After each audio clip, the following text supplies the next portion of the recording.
Well, I hate to come last because there's more to say than there's time for, and there's even less time than anticipated. But let me move on. I think I have some things to say that haven't been said yet, but it's hard to tell. I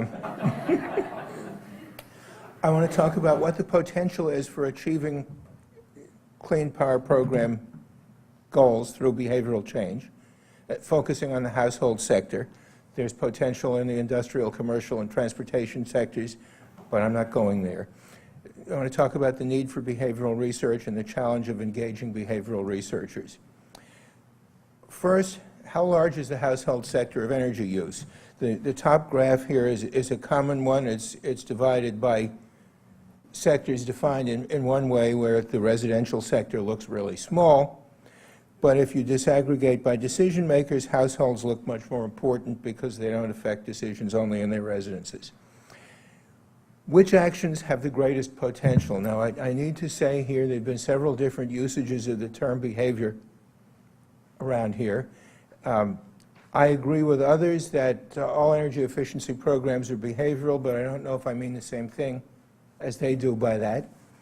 And in particular, the adoption of technology as a behavior. And it's a very important behavior.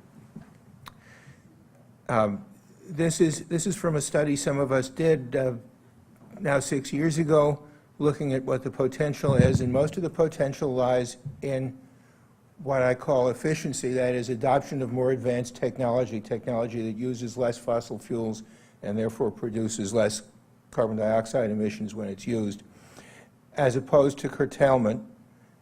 This is a very rough but I think useful distinction between adoption of technology basically and use and maintenance of technology, which are different behaviors and they have different sets of determinants.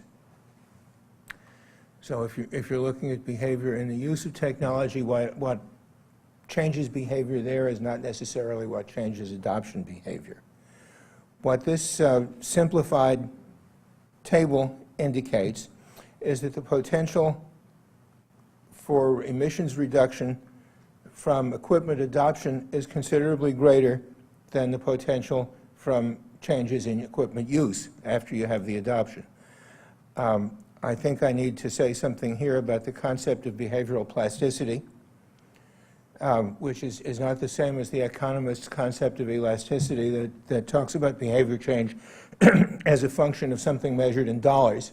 Plasticity is behavior change as a function of whatever has changed the behavior, and it's measured by looking at the track records of different efforts to change behavior. So it's not a natural constant. If you find a better way to change behavior, you can get a higher plasticity number. But in our study, we based things on what had been achieved. And what we found back here was that the plasticity that had actually been achieved through what I mean by efficiency is greater than the plasticity that had been achieved by changes in daily behavior. So the technical potential for emissions reduction has been estimated at over 10 years at 37% of household energy consumption. The reasonably achievable emissions reduction based on the most effective documented indicators of plasticity is 20%. So you can get a good proportion of what's technically possible. For electricity, we don't have the calculations, but most of the technical potential is in areas where electricity is involved: home weatherization, water heater efficiency, appliance efficiency, and the like. So the bottom line is that there's a lot of untapped practical potential for electricity demand reduction in households. Technology is not all that matters.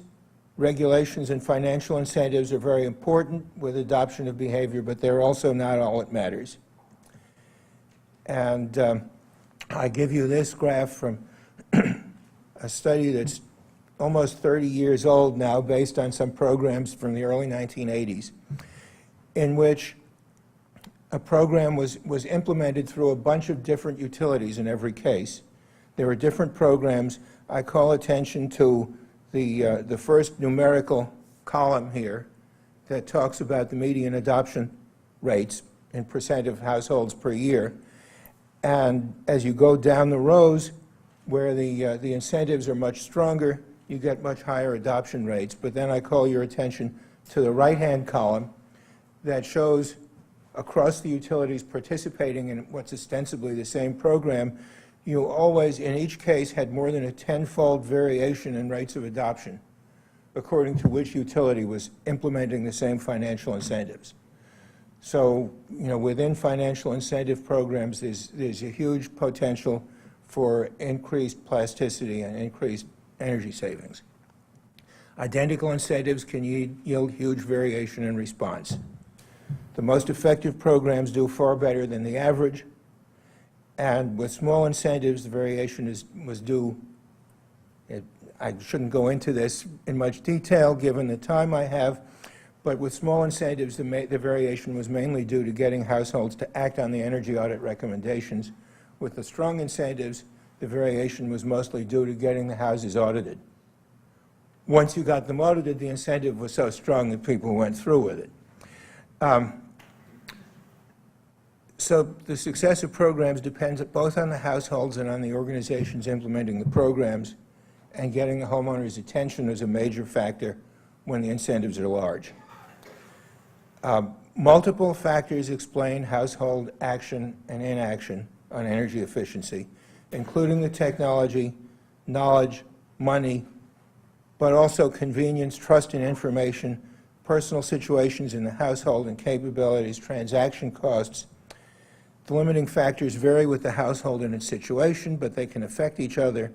The hassle factor is particularly important. And I list here 6 design principles for effective energy efficiency programs that we induced from what's ultimately a very weak set of data. I mean, there's not a whole lot of studies out there of programs to get households to adopt more efficient, more energy efficient or renewable energy household level activities. But if you look at the studies, you come down with, we came out with this set of design principles for trying to achieve goals. Number 1, prioritize high-impact actions, considering both the technical potential and the behavioral plasticity. Number 2, provide sufficient financial incentives. That's not an economist speaking. It's not necessarily a linear graph of price elasticity. If the problem is to get people's attention, you need enough of an incentive to get people's attention. And how much that is an empirical question. Strong marketing is really important to get people to notice opportunities and to convey that they're attractive enough to be worth consideration. I have stories that I can tell about residential photovoltaic adoption, where I'm receiving a lot of marketing calls nowadays. I'm able to say, I'm sorry, I already have solar, but that's another story. It's important to provide valid information from credible sources at the points of decision, and there's an art and a science to that. It's important to keep things simple. I mean, a terrible barrier in a number of programs has been all of the hoops that people have to jump through to take advantage of the financial incentives. All the forms you have to fill out. Federal tax incentives, you have to save your receipts, you have to wait a year, you have to file it on your tax form. It's a real pain. The Europeans back in the 80s did a much better job than the Americans did of providing incentives. If they wanted incentives for efficient appliances, you go down to the store, you get the appliance, and they take it off the price tag. It was very simple, and the data back then showed that it was more effective. So there's a whole question of the legal regime in the United States that requires people to document things in certain ways, but the solar industry is beginning to figure out how to do this. In some of their arrangements, they do the paperwork for you. They can do it much more efficiently. They do it every day. The homeowner does it once in a lifetime. It takes a lot of time. And provide quality assurance. Where do the major opportunities lie today? Residential photovoltaics is a big one. Energy efficiency, home insulation, and so forth is also big. There is an emerging opportunity to combine PV with electric vehicles, to combine PV with heat pump heating and cooling. I don't have the expertise to know how that stuff counts within the Clean Power Plant regulations to come, because some of the savings are not electricity. Some of them are using electricity to replace fossil fuels, and I don't know how they calculate that, but in terms of where the opportunities lie for change, those are big opportunities. I think other people have already made the point that states can be laboratories of innovation, that 111D seems to allow that, and this is great, rather than coming from Washington and saying what's good for everybody, because we don't know what the best programs are, and we need laboratories of innovation. There are opportunities for the private sector to serve pre-primed market segments. Some of us have written on the issue of carbon footprint labeling of goods and services, which would be a nice kind of thing that the federal government could do. I have no time, you say. I should go faster or talk backwards.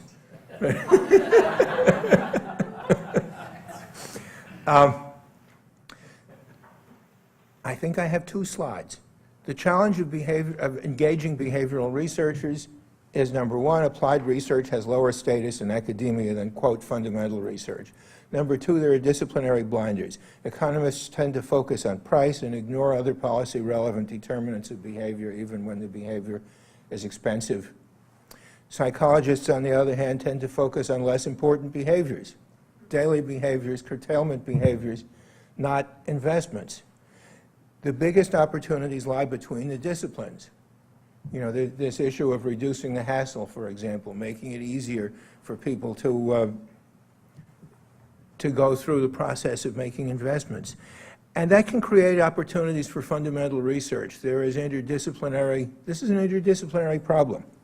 And if you treat it that way, you may be able to attract social scientists to engage with this, even though it appears to be an applied research problem. States can help. I think there are a number of examples out there. I know a little bit more about the one in New York State than I do about others, but the New York State Energy Agency has a program that engages behavioral researchers in 3 ways, in providing consulting services for clean energy programs. We don't have a one-size-fits-all, but we have learned some things. And providing evaluation services, and then they have a competitive grant program in which the state agency can decide what it wants to know about and can issue an RFP and can give out grants if the behavioral scientists are addressing the questions that the state agency wants answered. There are other possibilities to explore over wine. There's some references.